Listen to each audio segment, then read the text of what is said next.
Inilah realita saat ini.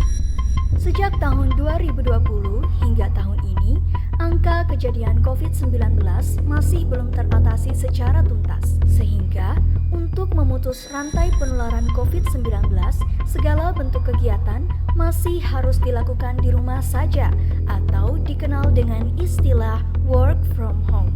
Sejak saat itu, baik karyawan, anak sekolah, mahasiswa, kalangan tua ataupun muda tidak dapat terlepas dari aplikasi video conference.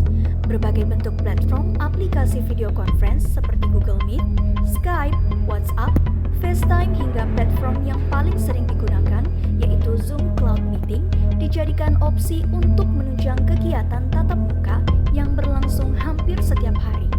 Mungkin awalnya Anda merasa senang dengan sistem work from home yang Anda pikir bisa membuat Anda lebih santai mengerjakan segalanya di rumah saja. Namun, kebahagiaan itu nyatanya tidak dapat berlangsung lama. Jeremy Bailenson, seorang profesor psikologi dan komunikasi yang juga direktur pendiri dari Virtual Human Interaction Lab, mengemukakan bahwa menatap layar komputer selama berjam-jam dengan segmen layar yang masing-masing berisi orang-orang lain yang juga menghadap ke depan, adanya kontak mata jarak dekat yang konstan, dan pada saat yang sama melihat bayangan diri sendiri ternyata sangat melelahkan. Melakukan segala aktivitas melalui layar tidak seenak yang Anda kira. Terlalu sering melakukannya bisa membuat kamu menjadi kelelahan akut.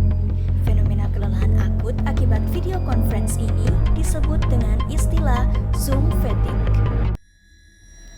Lantas, mengapa hal tersebut bisa terjadi? Ada beberapa alasan. Yang pertama, membutuhkan konsentrasi tingkat tinggi. Berada dalam panggilan video membutuhkan fokus dan konsentrasi lebih tinggi daripada komunikasi secara tatap muka. Hal ini disebabkan karena Anda harus menaruh perhatian lebih besar agar dapat menyerap informasi dengan baik. Selain itu, isyarat-isyarat nonverbal yang biasanya secara tidak sadar langsung diproses oleh otak ketika virtual meeting membutuhkan usaha yang lebih besar untuk memprosesnya. Semua hal ini pada akhirnya menghabiskan energi yang lebih banyak sehingga menyebabkan Zoom fatigue.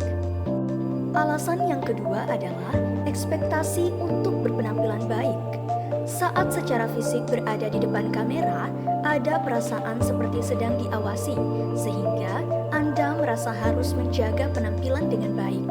Selain itu, melihat diri sendiri di layar dan menjadi performatif adalah hal yang dapat membuat tegang dan bisa membuat Anda menjadi stres. Hal ini yang bisa memicu terjadinya Zoom fatigue. Alasan yang ketiga adalah gangguan lingkungan sekitar. Ada kalanya sedikit kehidupan rumah tangga Anda sewaktu-waktu muncul dan menjadi background selama virtual meeting. Misalnya saja, aktivitas lain yang dilakukan orang sekitar Anda yang sedang berbicara, mendengarkan musik yang keras, dan sebagainya. Ini dapat terasa sedikit memalukan atau membebani, apalagi dengan adanya ekspektasi untuk tampil baik seperti penjelasan sebelumnya. Hasilnya, Anda bisa merasa cemas setiap kali Anda akan memulai virtual meeting. Untuk mencegah terjadinya Zoom fatigue, ada beberapa cara yang bisa Anda lakukan.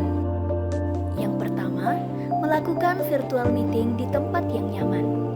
Misalnya saja di ruangan yang kedap suara, yang bersih, rapih, dan dengan intensitas pencahayaan yang stabil. Yang kedua, melakukan peregangan atau menggerakkan tubuh.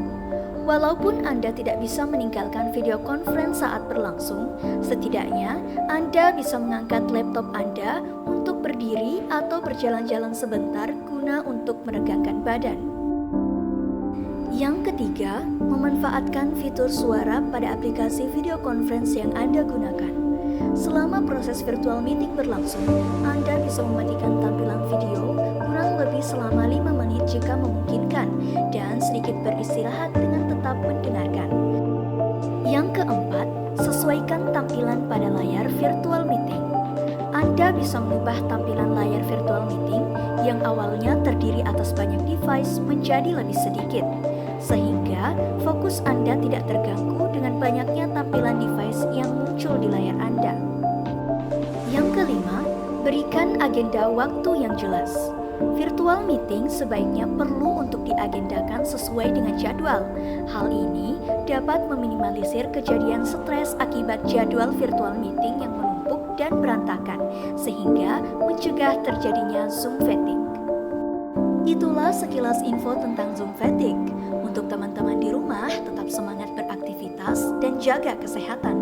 Jangan biarkan Zoom fatigue terjadi pada Anda, karena kelelahan akut juga dapat menurunkan imunitas tubuh Anda sehingga rentan terpapar COVID-19.